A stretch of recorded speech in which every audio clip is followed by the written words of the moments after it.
So I'd like to welcome everybody to another in our series of teaching online webinars. My name is Sam Anneman in the Center for Teaching and Learning, and I will be your host today. So a few housekeeping items. I'm just going to say goodbye now. You've had a little bit. You can see that I'm a real person. I'm much more of a behind the camera kind of guy, so I'm going to turn my camera off and proceed. So as I said, just a few housekeeping items here. If you have any sound problems, look for an audio button or an audio link in your interface and check your audio that way. If you have any issues, technical issues with WebEx, please call WebEx support. That number is 866-229-3239. And if you need to leave the session temporarily in the emoticon menu, just click on the coffee cup icon to let us know that you've temporarily stepped away from your computer. And again, some guidelines at any point during the session. Feel free to raise your hand to ask questions if you want to use your microphone. And at any time you want to type in any comments or questions in the chat, please do. I will be monitoring the chat and will ask those questions of our speaker. We are recording this session, and I will send you a session recording link at the end of this week or the beginning of next week. So I would like to, before I introduce our speaker, Beth, could I get everyone to just type into the chat what department you're in and where you're logging on from today?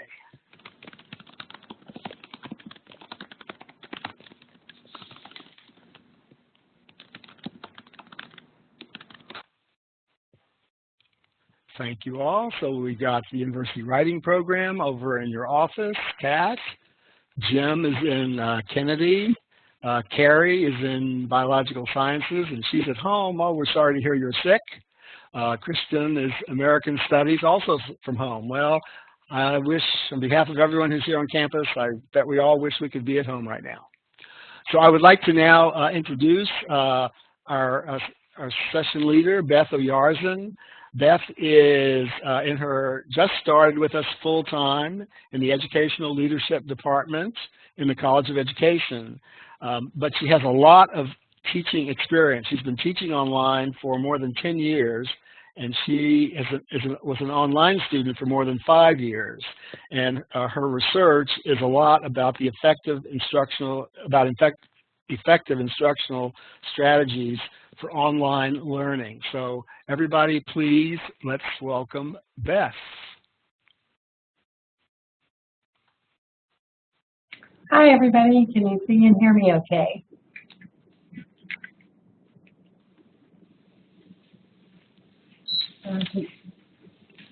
Hello?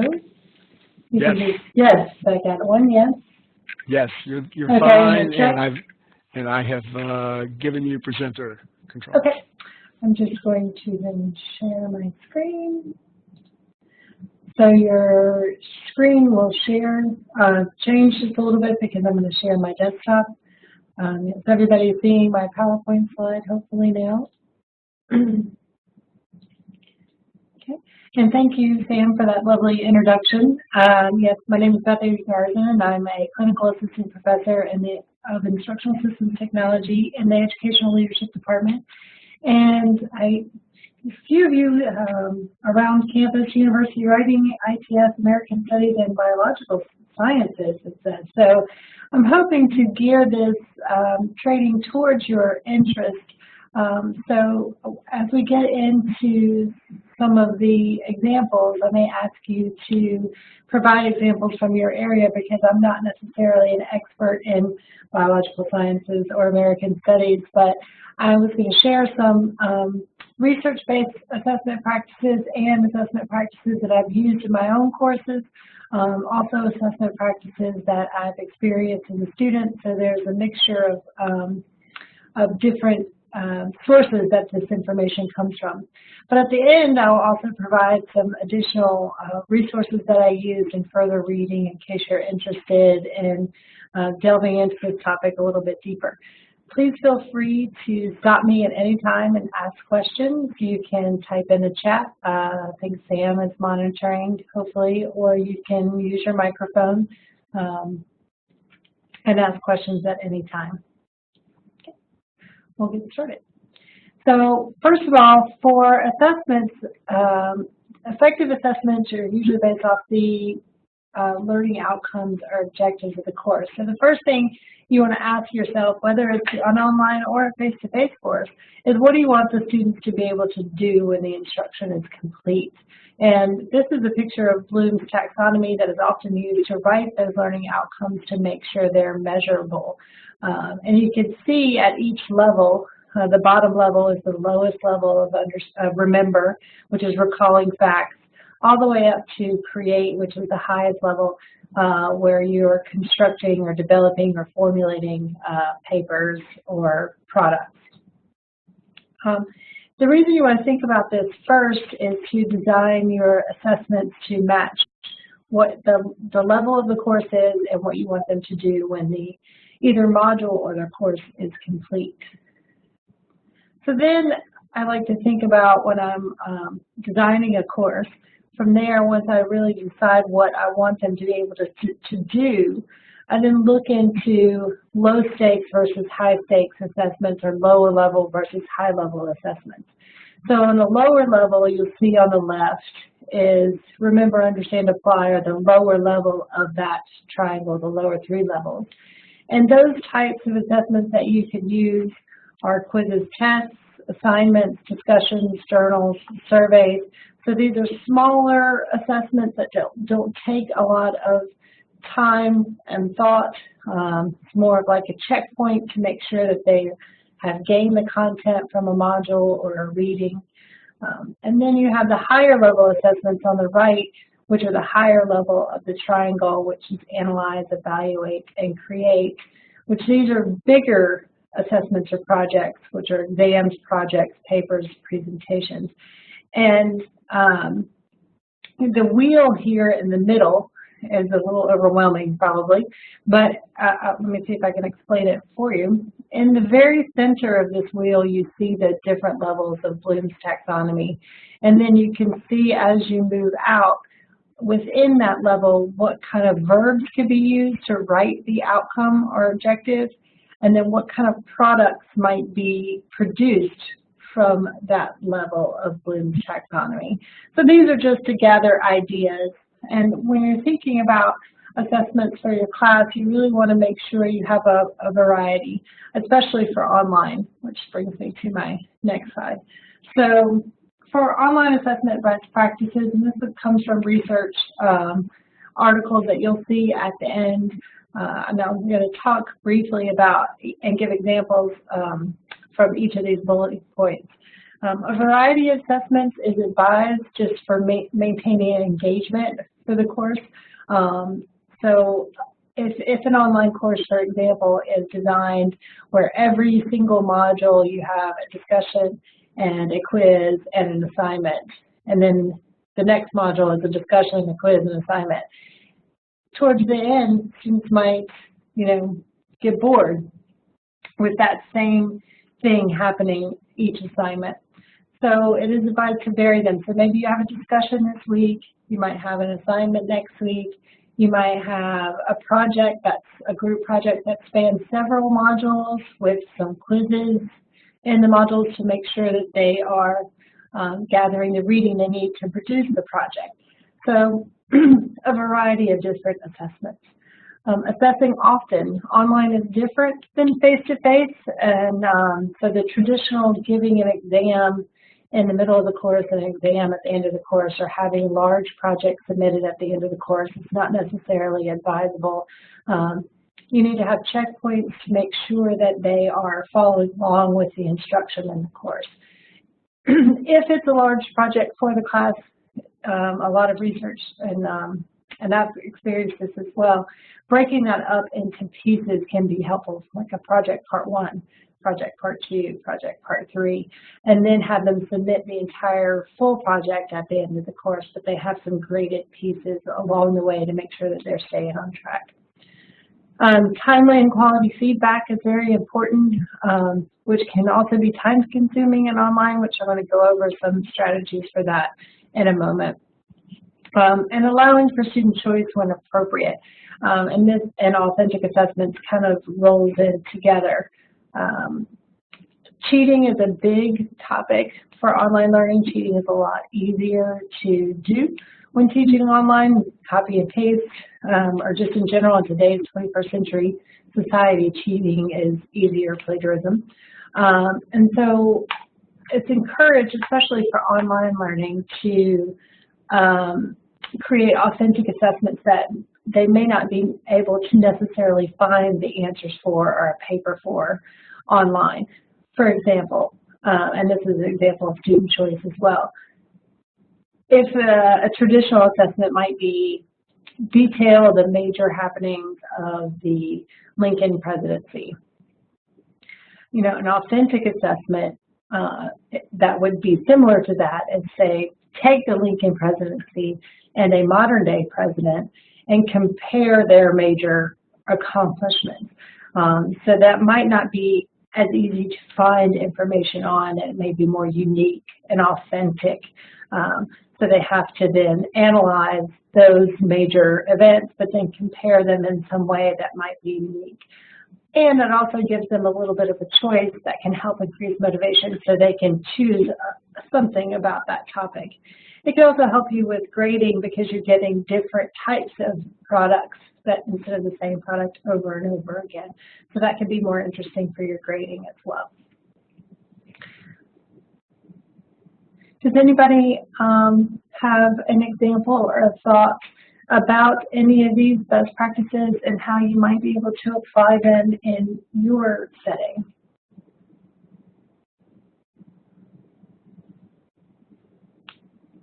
Thanks, Kat. She said that's much better than policing. Yes, and I was going to add one of the strategies I use that kind of goes along with that, and that is to assign 2 readings. They could be short even, and you have students, you know, build connections between them, or use one to analyze the other through the lens or something like that. So, yeah, I think that's a much better way to do it than trying to send everything through Turnitin. Yes. Well, and you could still use Turnitin as a plagiarism checker, but then, yeah, the task itself is a little more authentic. And then, you know, having quizzes, like I use quizzes in my class for assessments, and what's nice about quizzing is that they can be self-checking, so it's a low-stakes assessment that I don't have to necessarily spend my time grading, but it also gives them immediate feedback. And it ensures that they're following along with the reading. And even with my quizzes, I allow them to take it 2 or 3 times because for me, it's not necessarily about the grade that they get on the quiz. It's about did they read the content. So if they have to take the quiz a couple times, it's still successful in my eyes because it has them reading.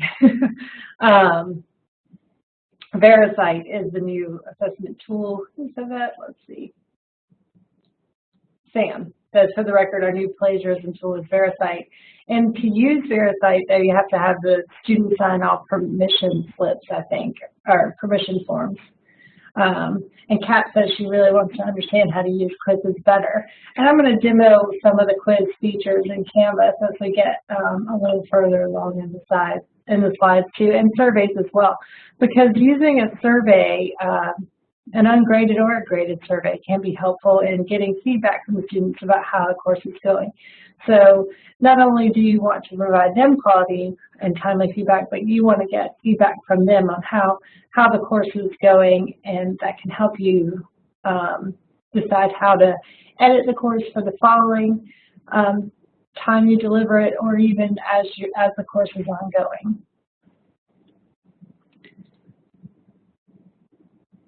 And Jim says, how do you make online quiz have all the possible right answers? I'm not sure I understand the question. how do you mark the answers, which answers are correct? Is that the question?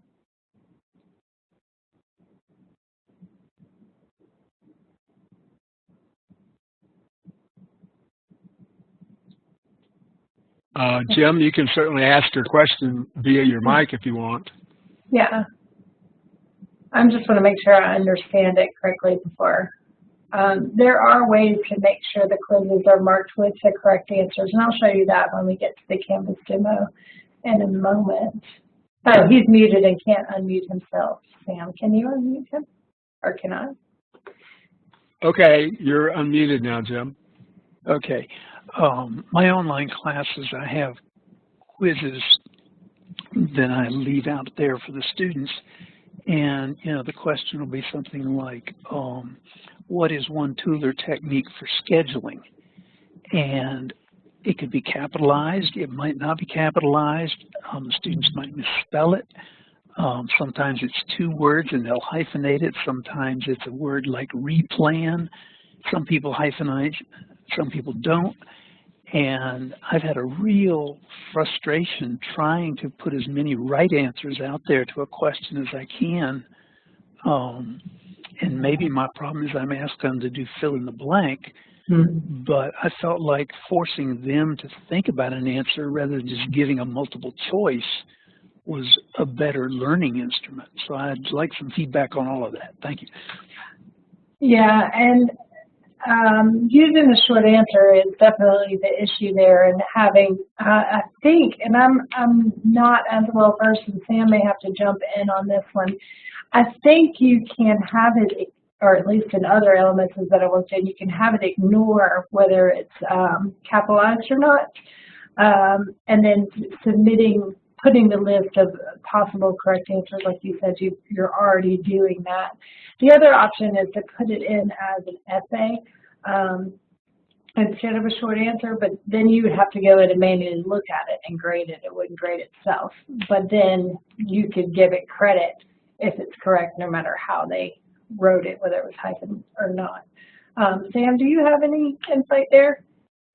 Well, yes, I was going to say that I believe that you can ignore case, number one, but I think that really it's so hard to know what all the possibilities are that I think what Beth was getting at is to make it an essay type question.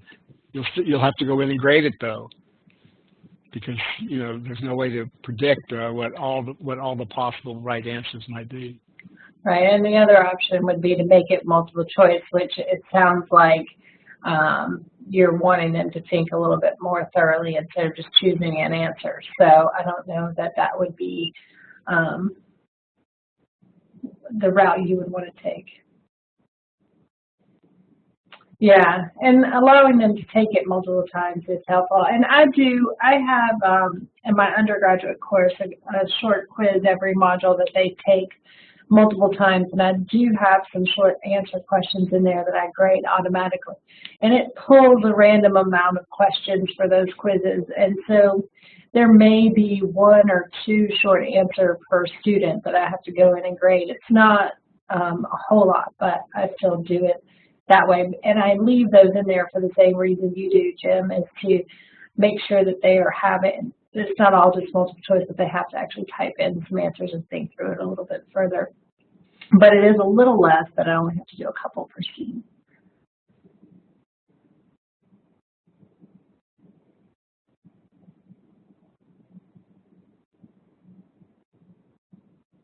You're welcome. Any other questions at this stage?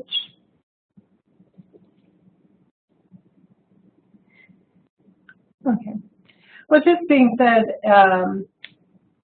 the workload and time management issue for online, you know, this is talked about a lot, that online takes so much more time, and it's so, you know, especially if you have a discussion every week and assignment every week that you have to grade, and then you have to, you know, interact with all those discussions, answer emails, that it gets much more time intensive. And that can be true, but think about it, if you're designing the course, you can sort of set this up and decide where you want your workload or time to be spent.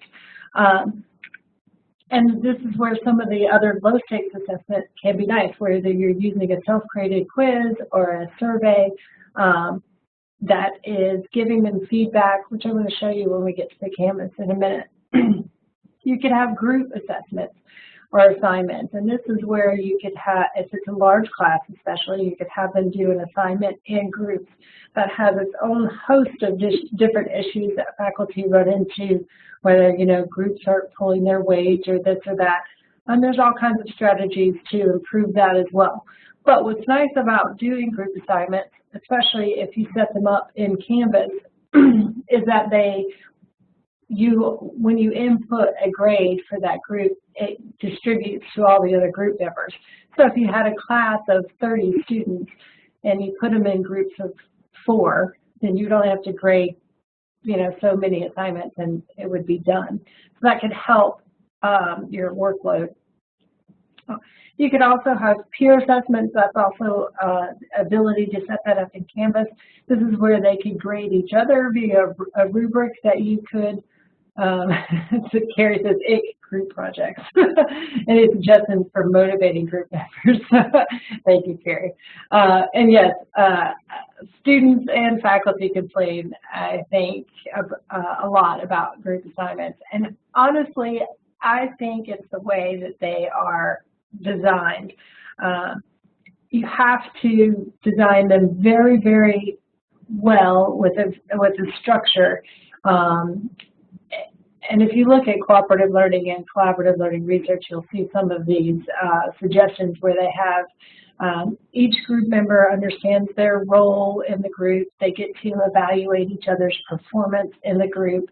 There's individual accountability, which means they have to submit something individually. And there's group accountability, which means they have to submit something as a group. So that means that it's not just, here's a group assignment, submit it, and the group gets a grade. There's some other pieces that need to be involved there. Yeah. And peer assessment's great. You can have the rubric. So they're all submitting something individually. That may not help with your workload or time management, but it could help with the products. So if you have an assessment, everybody submits that same assessment, but then they peer evaluate each other with the rubric, get feedback before they submit it to the instructor. So that can help too. You'll get better products maybe that way, but it may not help with the time management issue of having, you know, less things to grade. Rubrics, particularly in Canvas, are amazing. I'm going to demo that in a minute. You can save comments that you've typed in a rubric before and then reuse them later, and they'll copy from course to course. So this can be a nice time saver for, especially if you end up making a lot of the same comments each semester. And I'll show you that in a second. And then there's whole class and group feedback. And then I like to do this particularly with discussion boards. So instead of going into a discussion board and replying to each student, I will, you know, monitor the discussion throughout, comment as needed, and then at the end of it, send a whole class announcement or email. Maybe point out some things that students have said that were interesting or some controversy about the discussion, and sort of give us a whole class summary. You could do that with papers too. You know, if you finished grading a set of papers or assignments, you can, in the weekly announcement, say, you know, finished grading these, you did a particularly good job on this, as a class you need to work on this, etc. So you could do that same thing with groups. And yes, Carrie's in my class right now, which I wasn't going to call you out for that, but since you did it yourself, she did it. And I do that with the assignment. And I have students in my upper level courses, which is in the graduate class. I'll have them facilitate the discussion because they're learning to be online teachers and trainers. So I'm hoping that they learn that facilitation skill. So I actually have them do it, which helps my workload and time as well, if I have them create the prompt and monitor the discussions as well. Any other examples or thoughts about any of these workload and time management tips and tricks or examples. Jim says, I hold the group accountable with a single grade. I teach risk and a group project is risky. The group must agree on submittals. If someone drops the ball, the group allow that. And that's true, too. Also rotate the leadership and followership. That's a tough word to say. Each week is a group assignment. So each week somebody might take a leadership role. Right.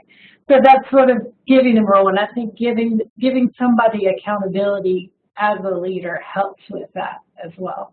I've done a group assignment where I have individual submissions, but I assign a group support, if that makes any sense. It's sort of like peer evaluation, but each member of the group, it might be a 4-person team, has some different support role, like the leaders, as Jim mentions, but there's also the rubric expert, so this person checks everybody for the rubric. The other person is the time management, keeps everybody on track, make sure that they are getting their assignment done on time. So those kinds of roles within groups can help if you define it. I worked with a business instructor one time who was designing a course, and she was complaining about group assignments. Oh my gosh, I have this group and they're doing terrible. And I was like, well, it's a business course. It would make sense for your content if they had some roles that they would have in the business. So she had them, you know, there was a manager. The manager could fire people out of their group. And then she had some other roles with them. And then if you got fired out of the group, then you had to interview and join another group. Yeah, you're fired. So she set up this whole like little elaborate business model. And she was like, this is amazing. Why did I ever think of this? And she had the best time. And the groups went so well. She's like, nobody got fired. So that was good. But they were excited that they had the power to do it. And they held it over people to get the jobs done. So it was interesting. If you can make it work, make sense with your content, and design it well, I think group assignments can go well. I think a lot of times it's just not as defined as it should be, especially for online. Because online, you know, the devil's in the details with online, and so having that kind of detail set forth and structure for them can really help. That's good, Carrie. I'm glad to hear that because we're going to have some.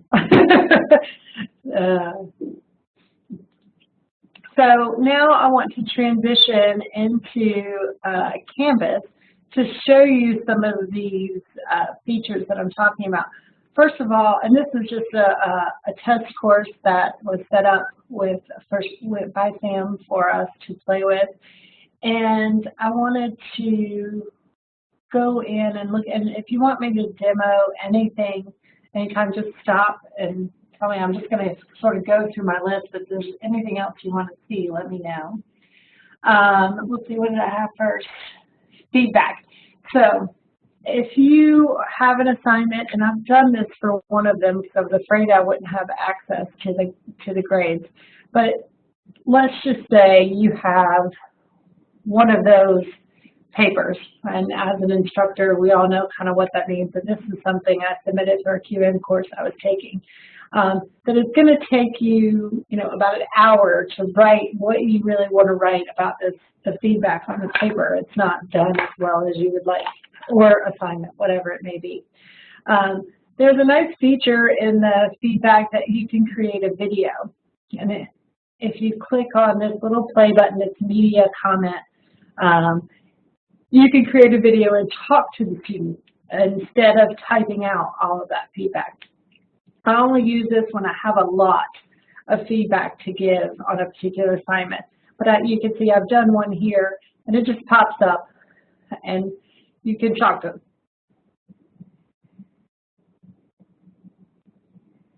Yeah, I don't think we're going to hear the audio in the screen sharing.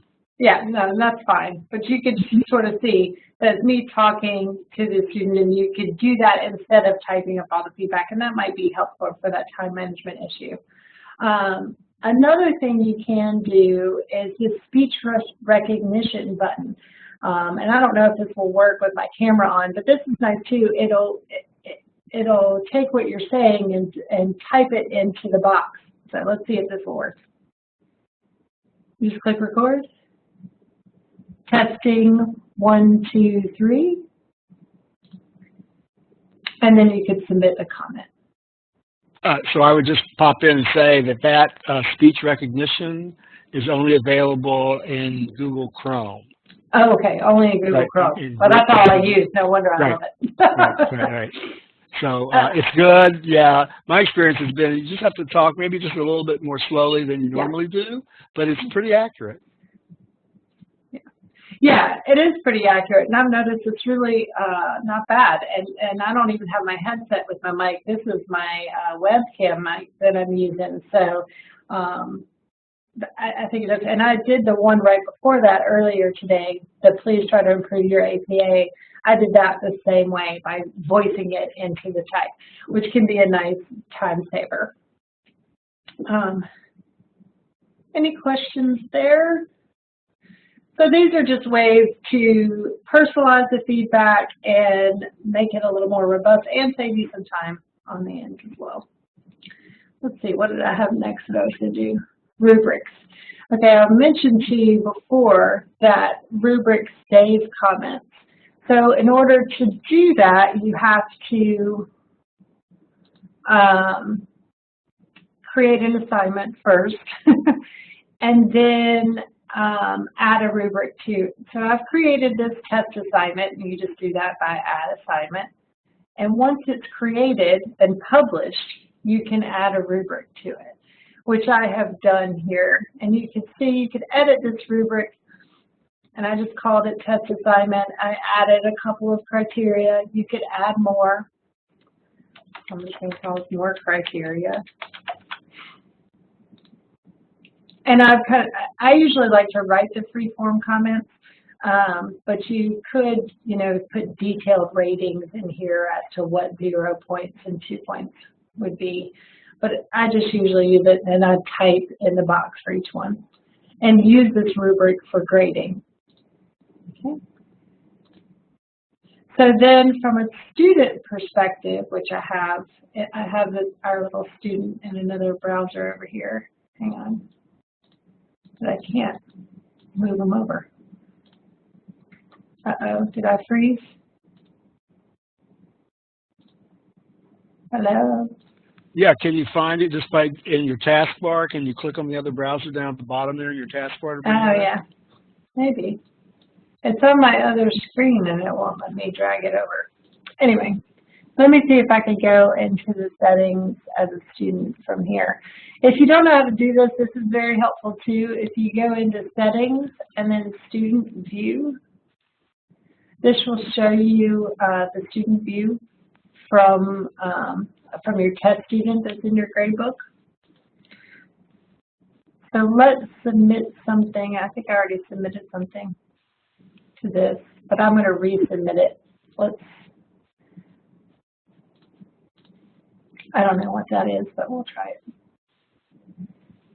And then if you look under grades here, you can see what that feedback looked like. And see, there's all that feedback that I had. I could just play this video here. And the student can also give you a video back the same way that I did that video there, if you wanted them to.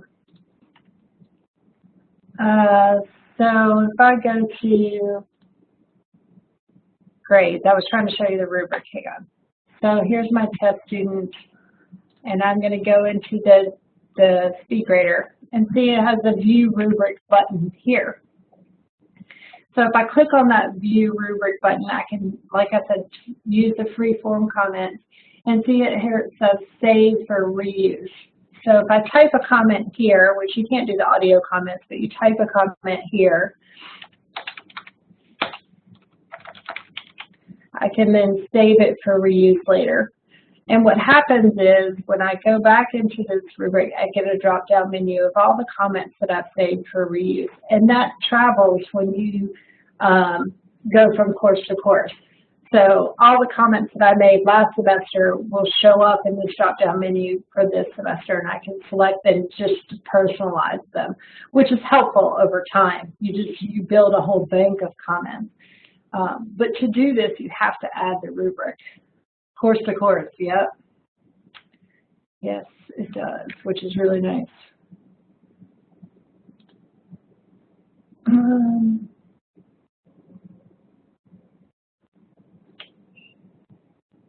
Your comments didn't carry over from last semester to this semester. Did you copy the course or copy the course content? Yes, my rubrics are all there, but for every assignment, even though I'm using the same rubric over and over again, my comments are not carrying over. I have to start all over. What am I doing? Do you click that save comment for reuse thing? I do, yes. And so I'll get those as I'm finishing up that one assignment. So I can reuse that one assignment. But when I go to the next assignment, even though the comments are there, I don't know. Maybe I don't know what I'm doing wrong. Maybe I need to Google that or something. Well, are you using the same rubric for multiple assignments in the same course? Yes. I wonder if that's why, because I use a different rubric for every assignment and then copy it to the new course. I wonder if that's the difference. Might be. I'll try. I don't know. Just a thought. Let's see, what was the next thing I was going to show? Surveys. I use surveys a lot, particularly with undergrad students, to be transparent or to get feedback from the students in addition to showing them information. So, for example, I just have a small survey that I created here. You create them under quizzes.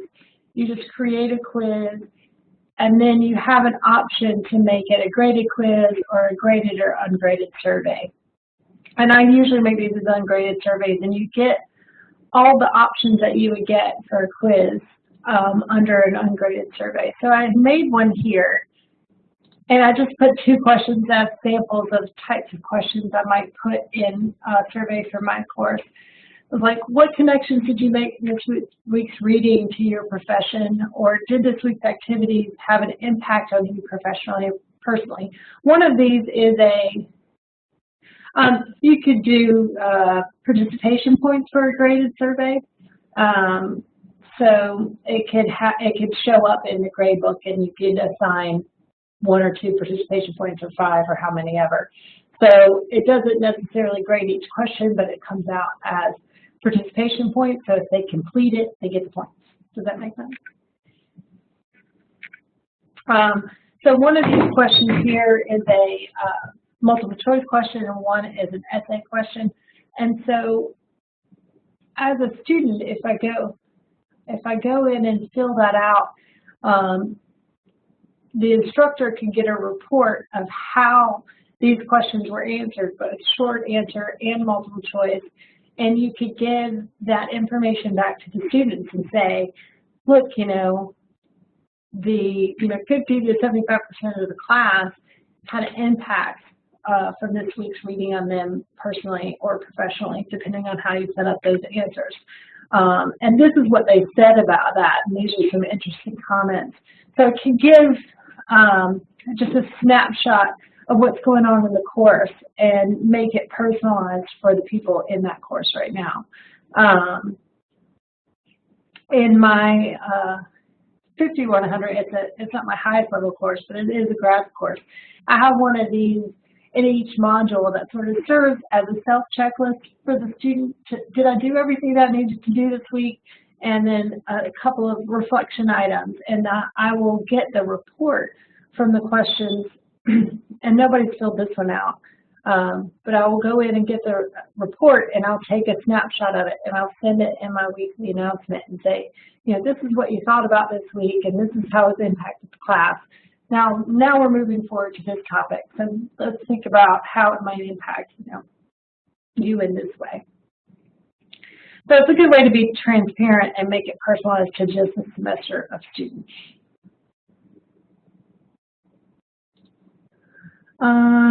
Quizzes, we talked about that, multiple attempts, randomized questions, and using the timer. helpful. I don't know that we need to demo that. But then there's also groups, and groups comes in under people. So if you go to people, and then there's add group set, and this will create a group set for students. You can either do it manually or you could have it do it randomly. And you can see here it's created the two test groups of students. What that does for them is they'll have a groups tab then over on the left, and I really wish I could move my, oh, here it comes. I had to just minimize it. So this is what it looks like on the student side. So they get a groups tab, so they can have access to all of their groups over here, which is running really slow, like you said. But it's basically like a mini course. They get a discussion board, an assignment. They can add their own assignments. They can see who's in their group. It's just a private, smaller course for them. But then, like I said, you can also make assignments to groups themselves. So if you look at this group assignment that I created, if you edit it, you can see here, you can make it a group assignment, and once you have a group set created, you can assign it to those groups. And that's how, in the Grade Center, you can assign just one grade to multiple groups of students. You can also do the peer review that we discussed earlier here, where you can automatically assign out reviews per student in a certain assignment. And you can make those reviews anonymous where they get feedback from others in the class. So that can be worked through in assignments.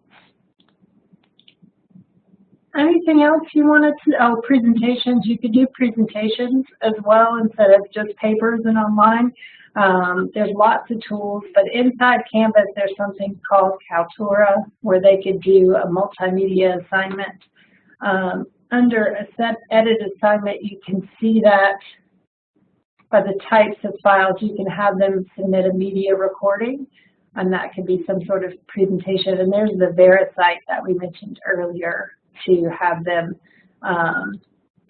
check for plagiarism, which won't work on a media recording, by the way. It has to be a certain type of file. Can I just jump in for a minute? Sure. Our best practice here is not to use that media recording option. Oh, really? What? Well, because if they create their videos and all using Kaltura, which they all have access to, then there's no additional file storage limitation.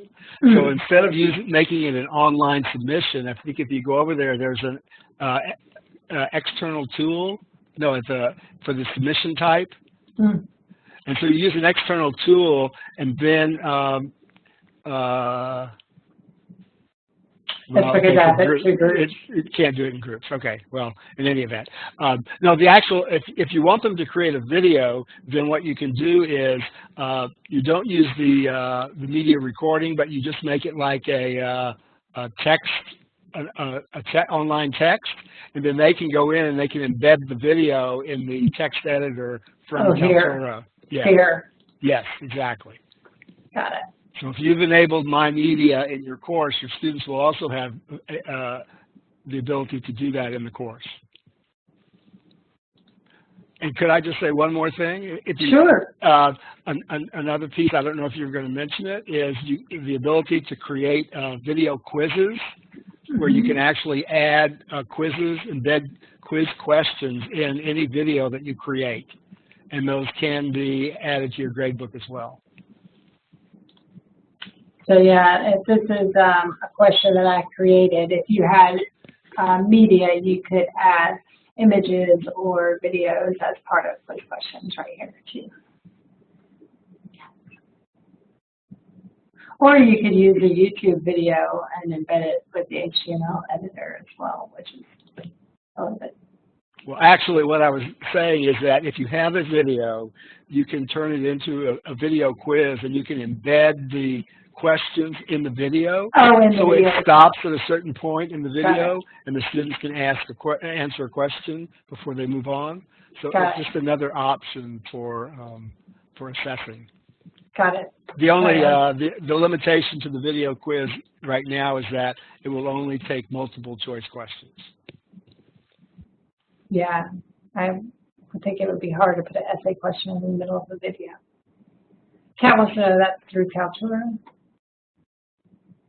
Sam? Yes, yes it is.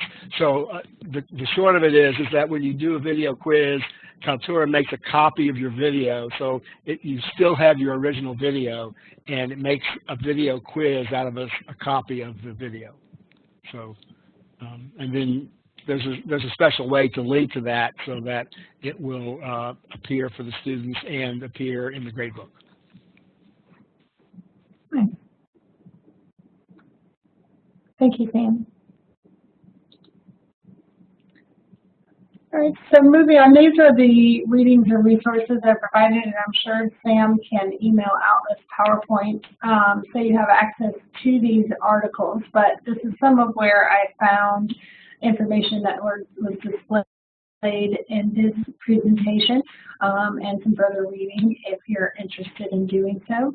And then with that, I wanted to let you know feel free to email me if you have any questions. That's my email. And I know Sam is always available, right, Sam? From CTL, and that's their location, phone number, and email. But I'd be happy to meet any of you one-on-one to discuss any of this information further. I know it's kind of like a snapshot overview. I like how you put always with exclamation point and then question marks. If you wanted to meet and further talk about or have me look at your course or discuss any of your assessment strategies in your course, I'd be happy to do so. If you email me, we can set up a time. With that, are there any questions that you have or anything else you wanted to discuss?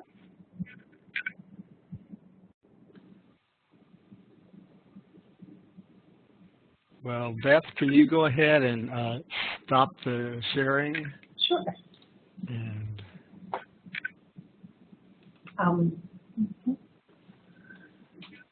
okay, so before we wrap up, again, if there are any more questions, we'll be happy to take them.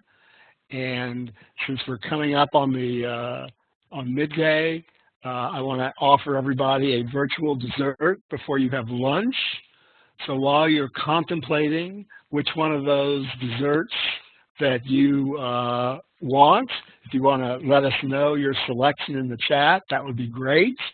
And I will just take that opportunity while you're doing that to just highlight some of our upcoming webinars. So in a couple of days, on Thursday, we're having one on active learning in the STEM classroom. So if you teach in any of the STEM disciplines, you might want to check that one out. In October on the 19th, we're having a webinar on, as you can see, hints and tips for making your Canvas course more accessible. That will be led by one of my CTL colleagues, Carol Gordon. I don't know if you've ever called for help. You might have talked to her. And Khalil Eksher from the Office of Disability Services. And then later in October, we have yet another webinar on ebooks that will be led by a couple of people in the library. And this is not just ebooks for your students, but also how you might be able to use ebooks in your research and everything. So we're looking forward to seeing you at additional workshops, webinars, special events. So thanks for attending, and as I said, we'll be sending a link to this recording out at the end of this week or the beginning of next week. So thanks again.